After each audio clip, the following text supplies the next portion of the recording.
dosa, saudara. Itu ada law. Ketika kamu melanggar, kamu berdosa. Ketika law dibuat, tujuannya adalah untuk menghukum. Kalau saudara melakukan sesuai dengan law, saudara tidak dihukum. Demikian. Rambu-rambu law itu. Demikian. Kiranya cukup jelas. Terima kasih. Boleh saya bertanya? Boleh, silakan. Baru disanggah dulu Bang Juma sekali lagi. Baru Anda bertanya. Ya, disanggahnya setelah saya jawab. Entar dulu. Bang Juma disanggah dulu, hari ini bertanya. Silakan Bang Juma. Oke, makasih. Mohon izin Bang Juma, bolehkah saya bertanya dulu, nanti kemudian Bang Juma jawab, gantian Bang Juma bertanya balik kepada saya. Bagusnya kita tuntaskan sesi ini dulu, Bang. Saya menyanggah dulu pernyataan saudara, habis itu Anda bertanya. Karena kalau bertanya dulu, habis itu saya sanggah, itu nanti akan timpa-menimpa nanti. Antara sanggahan saya dengan jawab pertanyaan saudara. Oke, Bang, siap. Oke, baik. Jadi gini, tadi kan sudah jelas perintah Tuhannya, jangan kamu menambahi apa yang kuperintahkan. Jangan kau nambahi, jangan kau mengurangi. Ini kan perintah. Melanggar ini hukumannya dosa. Jangan kau menambah, jangan kau mengurangi. Itu perintah. Sehingga ketika dikatakan dengan matinya Yesus, Yesus telah membatalkan hukum Taurat dengan segala perintah yang ada di dalamnya. Muncul pertanyaan, Paulus kok tidak taat kepada perintah Elohim? Ngapain coba membatalkan perintah Tuhan dengan orang yang mati digantung di atas pohon? Ngapain? Apa hubungannya? Padahal perintah Tuhannya jangan kau mengurangi. Dengan Paulus mengajarkan konsep Yesus mati membatalkan hukum Taurat, maka pertanyaannya kemudian, ini Paulus mengajarkan orang Kristen untuk apa? Untuk meninggalkan hukum Taurat? Bukankah Taurat itu hanya untuk Bani Israel saja? Atau Paulus ingin menjual Yesus untuk disembah? Karena tak ada hubungannya Kristen dengan hukum Taurat. Hukum Taurat itu, makanya saya tadi agak tergelitik ketika saudara berbicara tentang Mazmur, tentang kitab Yesaya, berbicara tentang kitabnya orang Yahudi. Loh, ini kan kita antara Islam dan Kristen, kok larinya ke kitabnya Yahudi gitu loh. Harusnya yang Anda bahas itu Roma, Filipi, Galatia, Efesus, Timotius. Itu yang Anda bahas, itu kitabnya Kristen. Kalau yang Anda katakan Mazmur, itu kitabnya Nabi Daud, kitabnya orang Yahudi itu. Tapi nggak apa-apa, nggak apa-apa. Anggap saja kita yang mendengarkan ini memaklumi lah, gitu ya. Cuman yang jadi permasalahan saat ini adalah kenapa ketika orang Kristen ini tahu orang Yahudi dilarang kemudian mengurangi dan menambah firman Tuhan, dan saudara Kristen juga tahu Paulus itu adalah orang Yahudi menurut pengakuannya di dalam Filipi 3. Tapi kok orang Kristen diam-diam baik? Kok masih mau aja ngikutin perintah Tuhannya Paulus kepada Paulus? Paulus, jangan kau menambahi, jangan kau mengurangi. Tiba-tibanya dia setelah kedatangan makhluk, Paulus kemudian menanggalkan perintah Tuhan itu dengan mengatakan dengan matinya Yesus, perintah yang tadinya jangan kau tambahi, jangan kau kurangi, semuanya sudah bablas dengan matinya Yesus di atas tiang salib. Paulus ini siapa sebenarnya? Paulus ini utusan siapa sebenarnya? Daud nggak berani mencoba untuk merubah firman Tuhan. Salomo juga demikian. Yeremia juga demikian. Saul juga demikian, Daniel juga demikian, Yesus pun demikian. Kok ini ada oknum yang muncul belakangan, pengikutnya bernama Kristen, punya kekuatan dan kuasa untuk membantah firman Tuhan. Paulus ini utusan siapa? Kok dia berani gitu loh? Seakan-akan segala kuasa telah diberikan kepada, ada kekuatan yang dia punya di atas daripada kekuatan seorang nabi. Nabi Musa dianggap sepele jadinya. Jangan kau menambahi, jangan kau mengurangi. Paulus datang, gepek loh. Sekarang yang berkuasa adalah gue. Dengan matinya Yesus, perintah-perintah lu, gue mau tambah, gue mau kurangi, itu urusan gue. Tuh seakan-akan Paulus mengatakan itu. Buktinya apa? Orang Kristen pengikutnya, apakah masih mereka melakukan pemurnian Taurat? Tidak. Maka muncul pertanyaan, Paulus ini utusan siapa sih? Kok dia membantah firman Tuhan? Jangan kau menambahi, jangan kau mengurangi. Kok malah dihabisin? Bukan ditambah. Kalau ditambah masih mending. Kalau dikurangi masih mending. Berarti Tauratnya masih ada. Ini dihabisin. Efesus 2 nomor 15. Dengan matinya Tuhannya Kristen di atas tiang salib, maka aturan Tuhan yang tadinya dilarang, ditambahi dan dikurangi, semuanya dibatalkan. Pertanyaan saya belum tersentuh sedikit. Yang saya tanya, Paulus ini siapa? Kok kekuatannya dia melebihi kekuatan Tuhan? Ya, saya kira itu untuk sementara. Nanti setelah Anda bertanya, Anda boleh memberikan jawaban. Silakan. Ya, Bang Jenius, poinnya gini Bang ya, mungkin pertanyaan Bang Juma tentang siapa Paulus, jangan kemana-mana ya. Tadi kan Anda mengatakan dia manusia, seorang manusia biasa. Nah, peranan dia di sini sebagai apa gitu loh? Silakan Bang Jenius. Baik, terima kasih moderator. Baik, saudaraku Bang Zuma, saya ingin bertanya mengenai kitab suci saudara Al-Quran yang dikatakan telah ada bahkan sebelum penciptaan dunia, 50.000 tahun sebelum penciptaan dunia. Al-Quran di situ sudah ada. Surah Al-Buruj, surat nomor 85 ayat 21 sampai 22. Begitu juga dengan hadis Muslim nomor 2653. Nah, bagaimana bisa kitab saudara sudah ada 50.000 tahun, sementara mushaf-mushaf itu masih terus dilakukan penyempurnaan. Dalam arti penyempurnaan, mushaf yang dibuat itu dikumpulkan, dikodifikasi, dan dari teks-teksnya ada juga teks yang tidak dimasukkan. Mungkin saudara mengerti nasikh wa mansyukh, yaitu ilmu yang atau hukum penghapusan ayat dalam Islam. Nah, sebagai contoh, kalau kita bicara hukum rajam, sebelumnya ayat itu ada di Al-Quran. Tapi hukum rajam itu berdasarkan hadis tidak dimasukkan, namun itu diingat, dilakukan, hukumnya tetap berjalan, hanya tidak dimasukkan. Itu di dalam hadis Bukhari nomor 6829 dan hadis Muslim nomor 1691. Saya bacakan di sini. Sesungguhnya Allah telah mengutus Muhammad sesungguhnya Allah telah mengutus Muhammad dengan kebenaran dan menurunkan Alkitab kepadanya. Di antara ayat yang diturunkan Allah adalah ayat rajam. Kami membacanya, memahaminya, mengamalkannya. Rasulullah telah Stop dulu. Pertanyaannya apa? Anda mau bertanya kok nerangin? Pertanyaannya aja, baru dijawab. Oke, karena sekalian saya baca sumbernya. Oke, tapi pertanyaan simpel. Bagaimana bisa Al-Quran itu sudah ada 50.000 tahun, sementara dalam proses kodifikasinya itu masih ada pengurangan-pengurangan ayat yang dirasakan tidak perlu? Terima kasih. Ya, baik. Masya Allah. Al-Quranul Karim menjelaskan dirinya.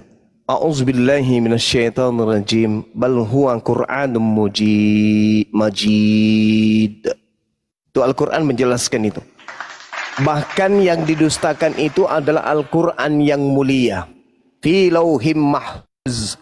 Yang tersimpan dalam tempat yang terjaga. Ya, Lauhul Mahfuz. Lauh Mahfuz itu adalah tempat yang terjaga di mana Al-Quran ini sudah disampaikan oleh Allah lebih dulu, bahwa itu adalah penggarisan yang Tuhan sudah tetapkan keadaannya, alurnya, ceritanya, ritmenya, seperti apa kemudian keadaannya, sehingga apa yang terjadi termasuk ayat-ayat yang kemudian Anda sampaikan itu sudah ditetapkan oleh Allah di dalam Lauhul Mahfuz.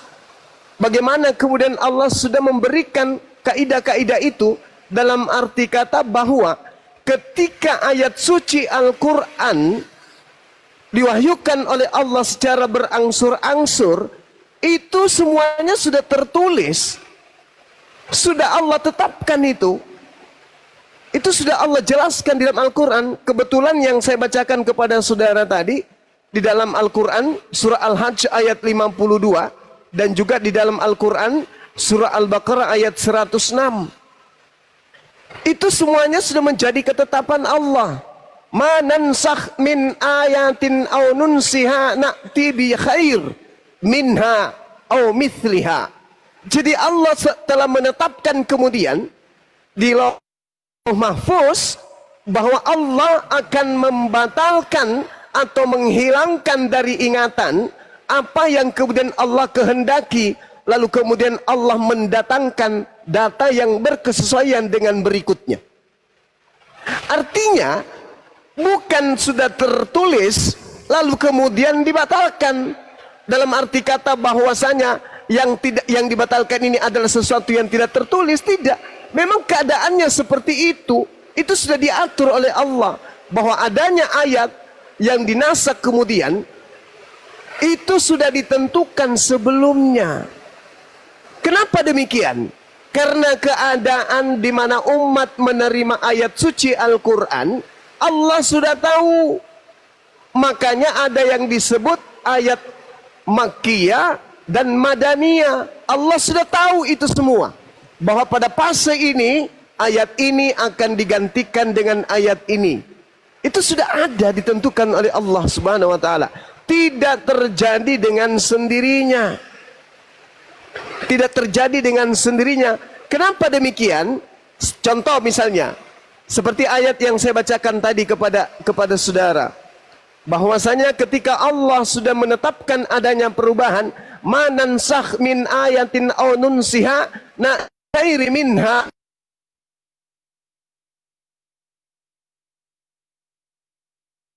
Sabar ya. Sinyal, ya sabar aja dulu, sabar. Makanya saya isi, sabar. Moderator yang ngomong kalau begini, nanti saya minta diulang. Sabar dulu ya, sambil menunggu Bang Juma teman-teman. Nanti saya mundurkan seperti pas waktu los suaranya nggak ada gitu ya. Ya, jangan lupa di tab-tab layar teman-teman, tuh kan kena report itu Gulunda. Kena report tuh. Jangan lupa di tab-tab layar teman-teman. Ya, silakan di tab-tab layar sambil menunggu Bang Juma naik lagi ya. Sabar dulu Jeniu, Anda jangan ngomong dulu. Sambil beliau menyelesaikan, nanti Anda menyanggah. Tolong nanti sanggah juga dengan keilmuan yang ada. Habis itu kembali Bang Juma menyanggah ulang. Habis itu Bang Juma lagi yang bertanya. Dan ya silakan Bang Juma kembali lagi. Ada tarik los selama kurang lebih 1 menit mundur Bang Juma, silakan. Cek dulu audio Bang Juma. Belum ada ini. Belum dulu, berarti sinyal bukan signal. tripod, sinyal. Sinyal. Sini udah duduk. Sabar dulu, sabar ya. Signalnya Bang Juma ini. Lagi di gunung, di sini hujan. Dia belum duduk, masih muter teman-teman. Di HP kami yang ada di sini kelihatan, yang ada di YouTube belum kelihatan. Jadi hanya yang ada di atas ini bisa melihat. Yang di bawah pasti nggak kelihatan.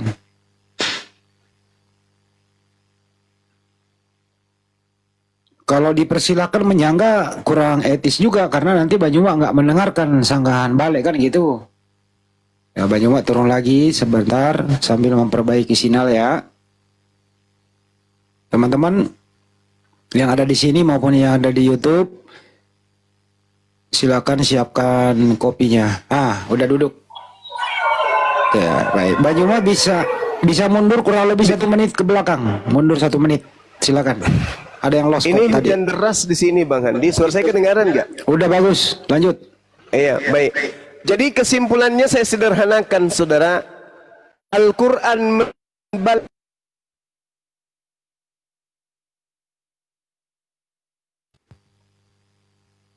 Inilah Starlink ini kalau hujan. Banyumas kan di lokasi wisata ya. Jadi internetnya bukan kabel, tapi Starlink. kan tadi sebagai ayat yang dinasab atau Suaranya ayat yang ansub. Bentar, jangan ada yang negur, saya kan moderatorin bang. Lanjut aja Banyumas, lanjut, silakan.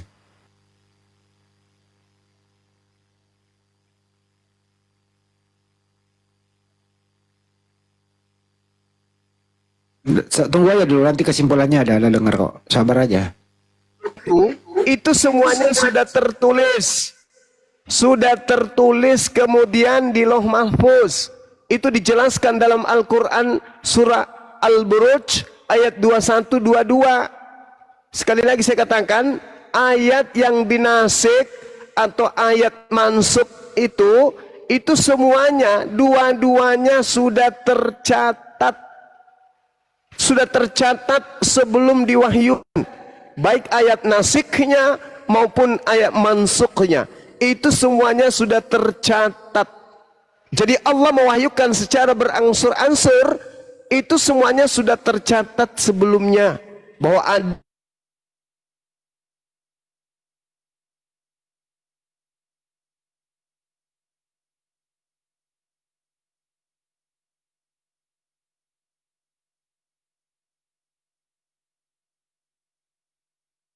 Kalau hujan itu Starlink memang down ya. Saya pernah di sana ya. Saya kalau di daerah wisata kemarin hujan ya Starlink down. Jadi kalau Banyumas lagi di rumah, jadi dimaklumi dulu ya. Semoga hujannya bisa bersahabat. Sabar ya teman-teman. Kita maklumi, ini bukan kemauan kita. Ini fenomena alam. Tempatnya Banyumas itu daerah wisata gunung, belum terjangkau internet kabel. Jadi melalui internet satelit langsung pakai Starlink. Jadi kalau hujan ya terganggu. Ya.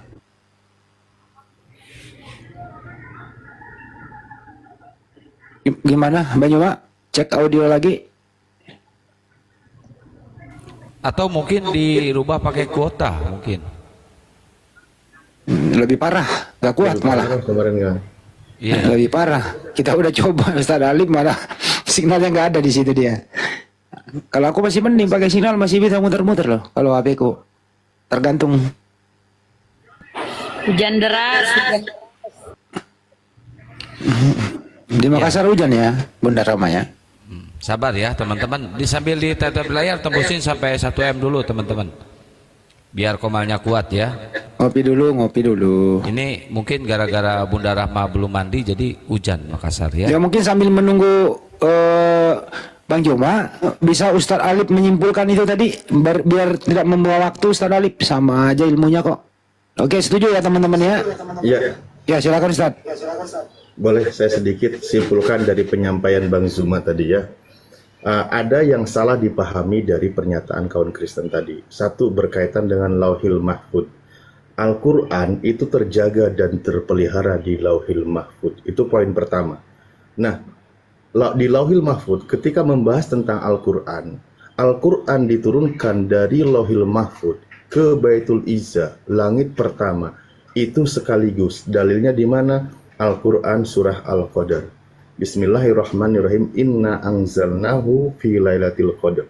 Itu utuh Al-Quran dari Al-Fatihah sampai An-Nas diturunkan.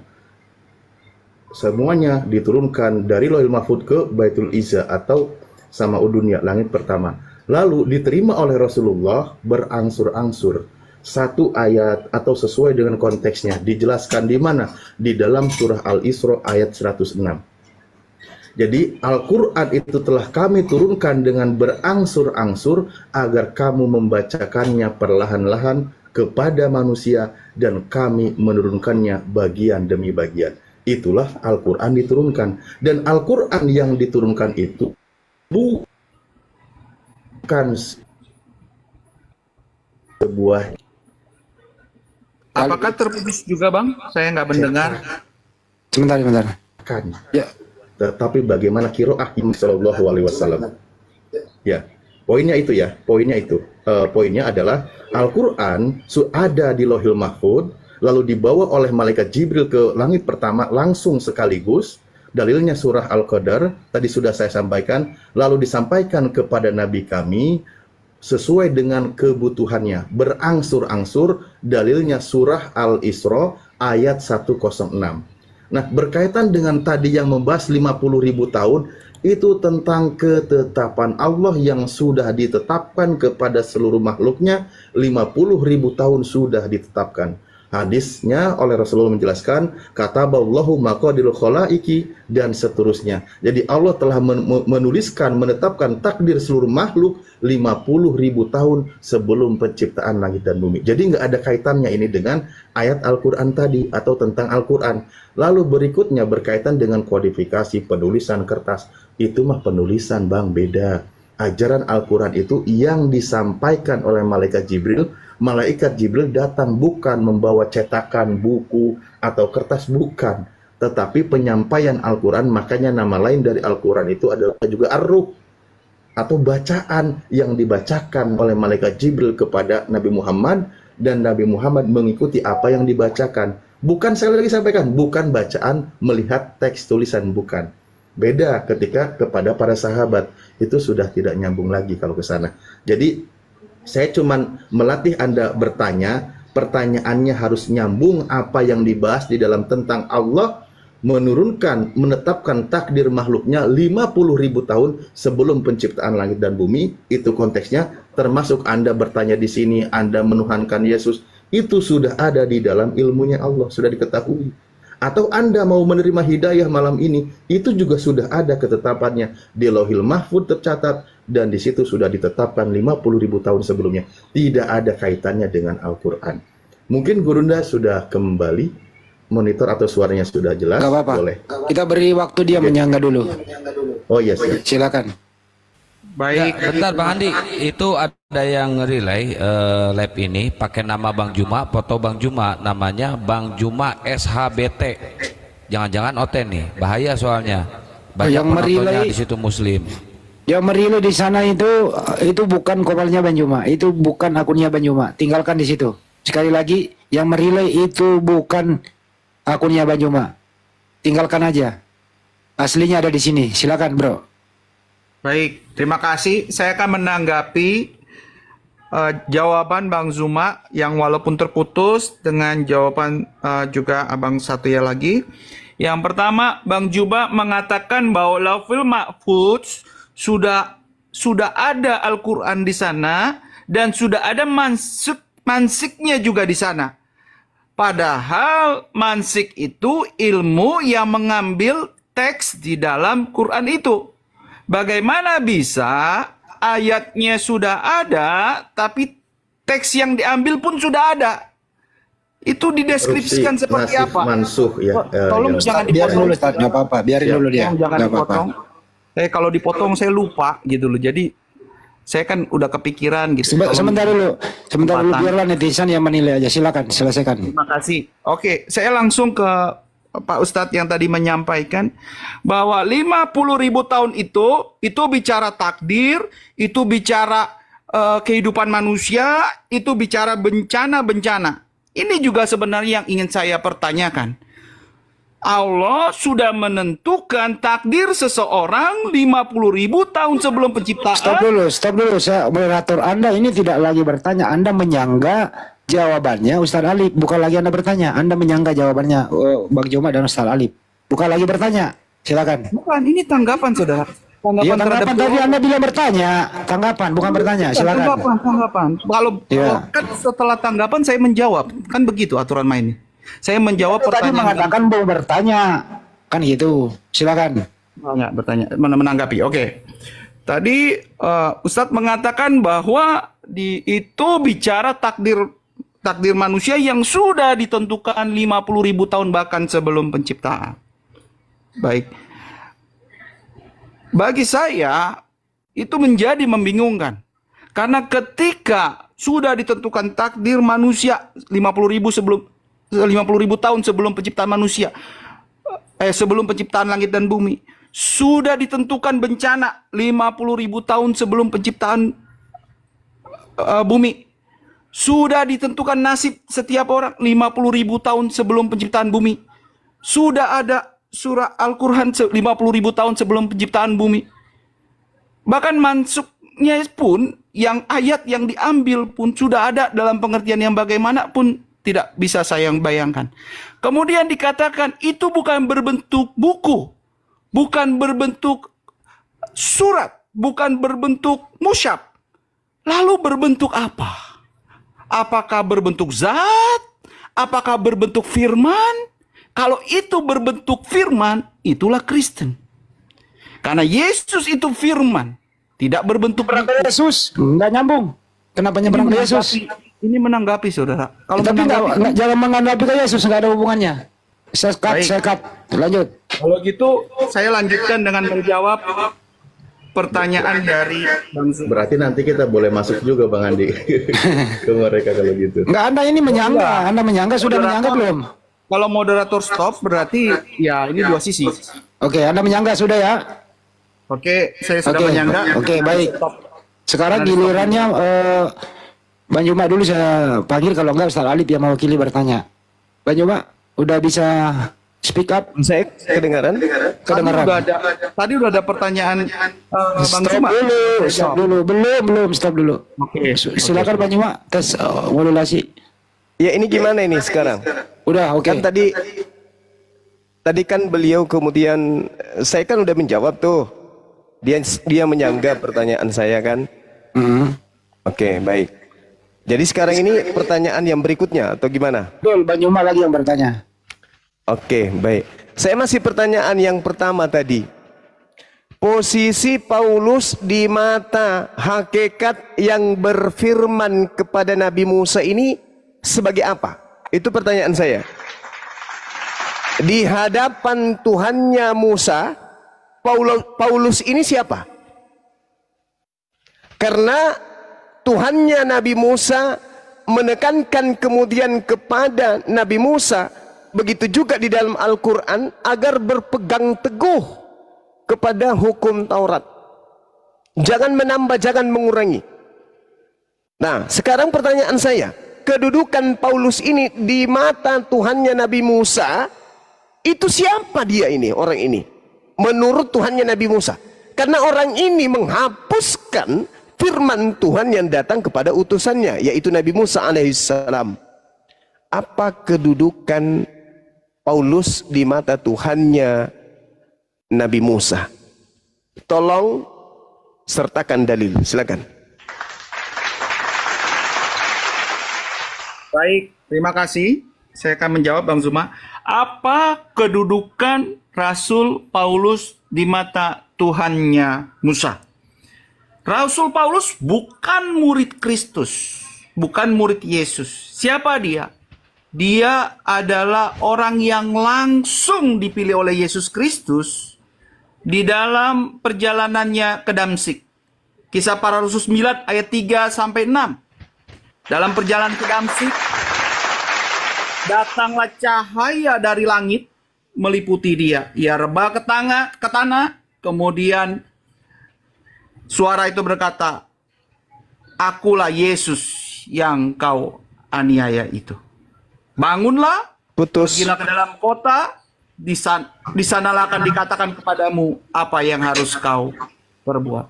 Yesus sendiri yang memanggil Paulus menjadi utusannya. Dan selain dari itu, bahkan yang mengajari Rasul Paulus setelah itu, Ananias juga mendapatkan wahyu. Boleh saya potong, nggak nyambung sesuai pertanyaan. Kedudukan Paulus di hadapan Tuhannya Nabi Musa. Tidak membahas Yesus di sini, tidak membahas Yesus. Iya, yang saya tanya Tuhannya Nabi Musa. Contoh ini Bang. Contoh sebelum Anda tanggapi ya, sama seperti di dalam Al-Qur'anul Karim. A'udzubillahi minasyaitonirrajim. Kedudukan Nabi Muhammad di mata Tuhannya Nabi Musa. Ayatnya, wa min qablihi kitabu Musa imaman wa rahma wa hadza kitabun musaddiqul lisanan arabiyya liyunsiral ladina zalamu wa busyara lil muhsinin. Jadi ini kedudukan Nabi Muhammad di mata Tuhannya Nabi Musa. Dan sebelum Al-Quran telah ada kitab Musa sebagai petunjuk dan rahmat. Dan Al-Quran ini adalah kitab yang membenarkannya dalam bahasa Arab untuk memberi peringatan kepada orang-orang yang zalim dan memberi kabar gembira kepada orang-orang yang berbuat baik. Jadi Allah kemudian mewahyukan kepada Nabi Muhammad bahwa dulu sebelum engkau, aku telah mengutus nabiku bernama Nabi Musa. Nah, ini Tuhan yang datang kepada Nabi Musa kembali berfirman kepada Nabi Muhammad. Pertanyaan saya, Tuhannya Nabi Musa meneguhkan kemudian, jangan kau menambahi, jangan kau mengurangi. Paulus muncul membatalkan semua, bukan hanya menambah, bukan mengurangi, tapi membatalkan semuanya. Ibrani 6 nomor 1, marilah kita meninggalkan semua aturan-aturan yang lama. Nah, pertanyaan saya, siapa Paulus ini menurut Tuhannya Nabi Musa? Bukan Yesus, bukan Ananias, bukan. Yang saya tanya Tuhannya Nabi Musa. Silakan.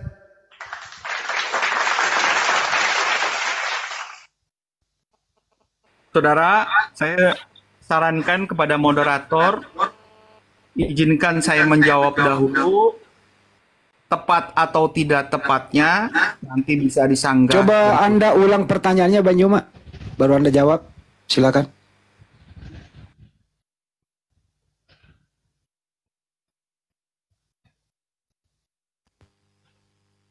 Siapakah Paulus menurut Tuhannya Nabi Musa? Silakan.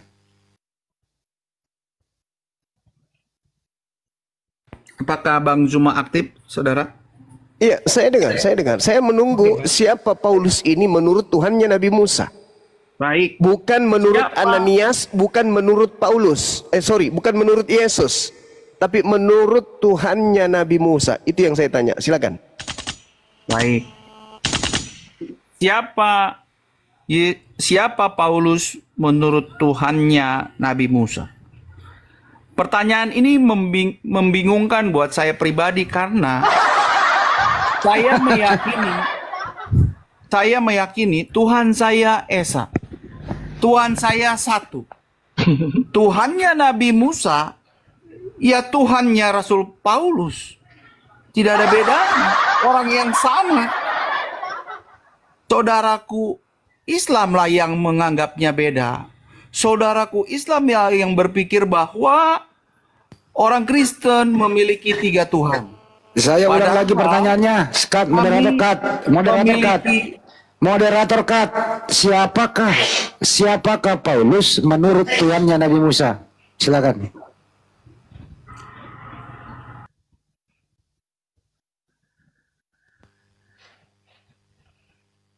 Jangan membingungkan. Jawab. Siapakah Paulus menurut Tuhannya Nabi Musa? Goyang kapal. Jangan bingung. Waduh, Silakan. saya ngomong tapi di mute terus ini. Nggak ada Tolong dong. mute, kalau sendiri yang mute itu. Enggak, tolong saudara. Jangan. Ya. Diulang pertanyaannya ya, diulang ya. Moderator berhak loh membalikan. Tadi kan persyaratannya kalau ada yang bengkok, jangan di-mute, saudara. kalau ada yang bengkok, moderator akan meluruskan pertanyaannya. Siapakah Paulus menurut Tuhannya Nabi Musa? Silakan. Baik, terima kasih. Siapakah Paulus menurut Tuhannya Nabi Musa? Tuhannya Nabi Musa bagi kami adalah Tuhan Yesus, saudara. Tuhannya Nabi Musa bagi kami adalah Tuhan Yesus. Kalau bagi saudara bukan, bagi kami iya. Jadi kalau saudara bertanya tapi harus kami menganggap bukan, lalu bagaimana cara kami menjawab? Karena kami melihat bahwa Tuhannya Paulus adalah Yesus adalah Tuhannya Nabi Musa. Demikian. Bolehkah saya melanjutkan jawaban saya? Cuma lagi. Kan kamu udah demikian berarti banyak oper ke Bang Juma toh. Oke, silakan Bang Juma. Entar dulu nggak fair. Saya Ya, bisa juga mengajukan pertanyaan seperti itu Ntar yang dulu, juga ntar dulu. Ini saya moderator. Bang Juma bertanya, dengerin dulu. Bang Juma bertanya, kamu menjawab, kembali ke Bang Juma menyangga. Habis ini baru Anda bertanya lagi gitu loh. Oke, silakan. Ya, aduh. Sekarang Bang Juma menanggapi, silakan. Iya. Tadi saya sudah menjelaskan kepada saudara. Allah Subhanahu wa taala berfirman kepada Nabi Musa dan juga kemudian berfirman kepada baginda Rasulullah Muhammad sallallahu alaihi wasallam. Allah berfirman, "Qala ya Musa inni istafaituka 'alan nasi birisalati wa bikalami." Allah yang maha suci lagi maha tinggi berfirman kepada Nabi Musa alaihi salam, lalu berfirman kepada baginda Rasulullah Muhammad sallallahu alaihi wasallam, "Wa min qablihi kitabu Musa imaman wa rahma wa hadza kitabun musaddiqul lisanan arabiyyan liyunziral ladzina zalamu wa busyra lil muhsinin." Dulu aku pernah berfirman kepada Nabi Musa, memberikan kitab Taurat sebagai petunjuk dan rahmat, dan aku berfirman kepadamu membawa Al-Quran ini sebagai kitab yang membenarkan kitabnya Nabi Musa dalam bahasa Arab untuk memberi peringatan kepada orang-orang yang zalim. Pertanyaan saya, Tuhannya Nabi Musa yang berfirman jangan kau menambahi, jangan kau mengurangi itu, pernah tidak berfirman kemudian kepada Paulus, siapa Paulus menurut Tuhannya Nabi Musa yang telah menghadiahkan Kristen 13 kitab, Roma, Filipi, dan seterusnya. 13 kitab ditulis Paulus. Selayaknya penulisannya itu diwahyukan oleh Tuhannya Nabi Musa. Tetapi pertanyaan saya, siapa Paulus ini? Kok bisa punya kitab 13 buku? Dari mana dia dapatkan itu? Adakah Tuhannya Nabi Musa pernah berfirman kepadanya? Kalau ada, tunjukkan dalilnya. Kalau Yesus sendiri berkata, Yohanes 12:49, "Aku tidak berkata-kata dari diriku sendiri." Bagaimana mungkin berkata-kata seenak perutnya kepada Paulus memberikan 13 buku dengan aturan baru? Itu mustahil. Maka muncul pertanyaan saya, tolong dijawab. Kalau tidak ada dalilnya, katakan tidak ada. Selesai kita diskusinya. Ada tidak Tuhannya Nabi Musa bercerita tentang Paulus atau berfirman kepada Paulus, memberikan surat-surat Paulus? Silakan Anda jawab. Kalau tidak ada, katakan tidak ada. Kita nggak usah lanjut lagi. Silakan.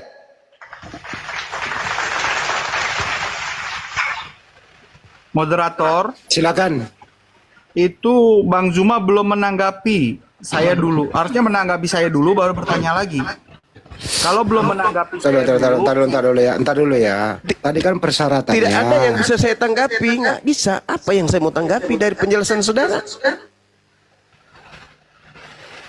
Anda mengatakan Yesus itu adalah Tuhannya Musa. Gimana ceritanya? Orang waras mana yang bisa menerima itu, Bang? Aduh, moderator yang fair, jangan di-mute terus saya. Tolong ditanggapi dulu. Kalau belum, mungkin tadi Bang Zuma tidak mendengarkan. Saya kita urut diskusinya. Tadi pertama pembahasan kitab ya. Yang pertama memberikan statement masing-masing. Pertama Bang Zuma memberikan statement, kemudian Anda. Nah, Bang Zuma kemudian menanggapin apa yang memberikan statement dan bertanya tentang Taurat segala macam. Anda menjawab tadi tentang Paulus. Nah, Bang Zuma bertanya lagi, Paulus itu siapa? Malah Anda bertanya tentang Quran. Mushaf itu pun dijawab Bang Zuma gitu loh. Walaupun pertanyaan Anda tentang Al-Quran Mushaf dijawab Bang Zuma. Nah, kembali lagi pertanyaan Bang Zuma kepada Anda nggak dijawab-jawab gitu loh. Kenapa Anda lagi yang bertanya? Dari tadi loh saya bawakan tentang Paulus itu gimana? Anda nggak menjawab. Coba saya butuh mediasi yang lain. Apakah setuju Loh, dengan mediasi? Orang kami catat ini kok hasil diskusinya gimana nya? Karena seharusnya menanggapi bertanya. Tidak, pertanyaan dari tadi tidak dijawab-jawab sama Anda. Semua pertanyaan Anda udah Bang Zuma jawab tentang Mushaf itunya. Satu pertanyaan aja, Bang Juma, satu pertanyaan. Anda udah 2 pertanyaan. Oke, saya Bang Juma, jawab. 1 pertanyaan belum Anda jawab. Oke, saya jawab. Gini aja. Apakah Anda bisa menjawab pertanyaannya Bang Juma yang berbunyi? Bisa. Taruh Cuman dulu, 2 kali bro. saya menjawab jadinya. Apakah Anda bisa menjawab pertanyaannya Bang Juma? Siapakah Paulus menurut Tuhannya Nabi Musa? Bisa atau tidak? Berdata tapi. Silakan. Aduh, saya di mute terus. Ini moderatornya ada banyak ya di sini ya. Kalau saya di mute terus Paulus begini, ya, Paulus. saya udah Silakan. ngomong Emang di ada mute lagi terus. Siapa yang mute? Perasaan nggak ada yang termute. Oh, moderatornya banyak di sini. Saya ulang nih. Siapakah Paulus menurut Tuhannya Nabi Musa? Silakan jawab berdata. Kalau tidak ada data nggak usah jawab. Silakan. Baik, saya jawab. Siapakah Paulus ya Paulus menurut sebenarnya? Gimana? Ya Paulus ya Paulus. Anda ini Kristen juga, yang ganggu Anda Kristen. Diam dulu toh kau, Delis. Diam dulu, jangan ganggu temanmu. Temanmu lagi mikir. Silakan bro. Ayo bang. Jawab dulu bang. Oke. Siapakah Paulus menurut Tuhannya Nabi Musa? Nah, saya akan mendeskripsikan dulu siapa Tuhannya Nabi Musa. Oke? Saya buka dalilnya.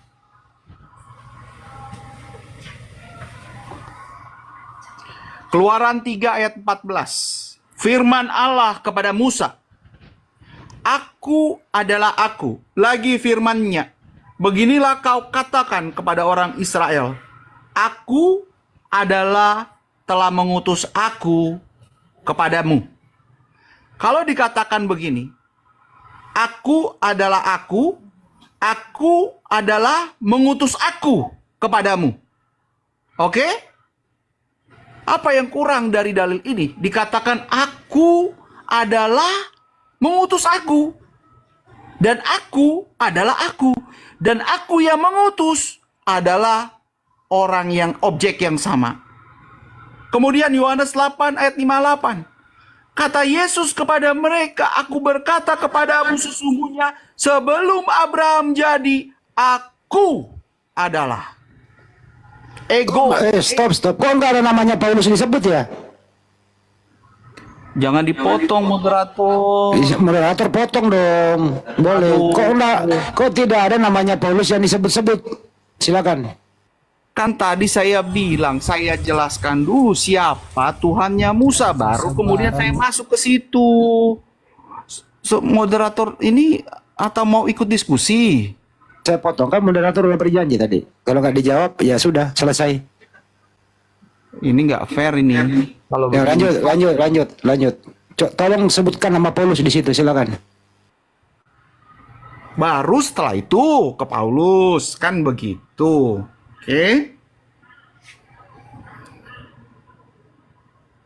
Oke, saya masuk ke Paulus saja langsung lah kalau gitu.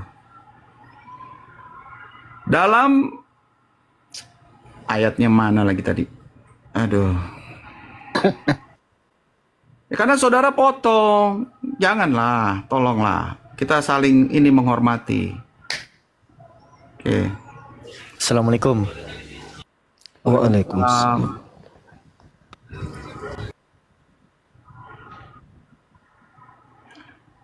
Siapakah Paulus menurut Tuhannya Nabi Musa? Silakan. Iya, baik.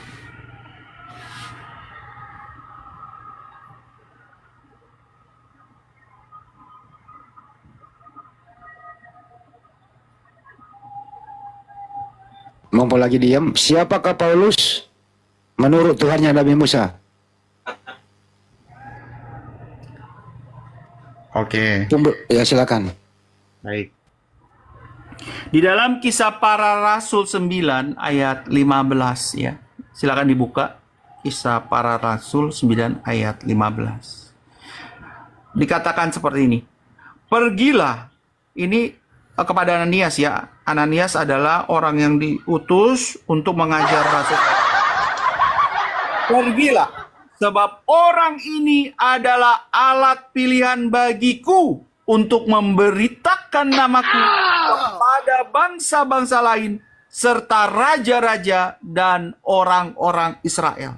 Rasul Paulus ditugaskan oleh Tuhan Nabi Musa untuk memberitakan nama Tuhan Nabi Musa kepada bangsa-bangsa lain, kepada raja-raja, dan kepada orang-orang Israel.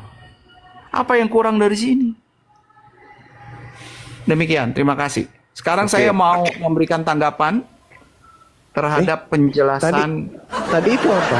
Coba saya nggak pernah memberikan tanggapan dong. Nanti bertanya saya lagi, yang saya bertanya, jawab lagi. saudara. Saya bertanya, Anda menjawab, saya tanggapi jawaban saudara. Itu yang betul. Kenapa Anda yang menanggapi jawaban Anda sendiri? Jadi gini, saudara. Jadi gini, saudara. Anda mencoba melakukan penyesatan. Memang Yesus sudah menubuatkan penyesat itu. Dan malam ini Anda mewakili penyesat-penyesat yang datang dari barat dengan mengatakan Tuhannya Nabi Musa berkata kepada Ananias. Ini penipuan dan hanya orang bahlul, hanya orang cupu yang mau percaya dengan tipuan itu, penyesatan itu. Tuhannya Nabi Musa tidak pernah berfirman kepada Ananias. Tuhannya Nabi Musa tidak pernah berfirman kepada Paulus. Tetapi Paulus sudah berani kemudian membatalkan firman Tuhannya Nabi Musa. Naifnya orang Kristen sedunia percaya kepada Paulus ini. Makanya Yesus mengatakan, iblislah yang menjadi bapakmu dan kamu mau melakukan keinginan-keinginan bapakmu. Paulus ini adalah bapaknya Kristen. Tak nyambung kamu cuma. Nanti giliranmu ya, biarkan dulu teman Anda ini sempurnakan kesakitannya. Jadi tak ada kemudian data yang Anda bisa sajikan. Mana perkataan Tuhannya Nabi Musa yang membahas, memerintahkan kepada Paulus untuk membatalkan hukum-hukumnya.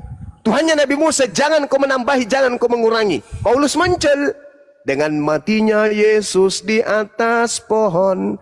Yesus telah membatalkan perintah Tuhannya Nabi Musa.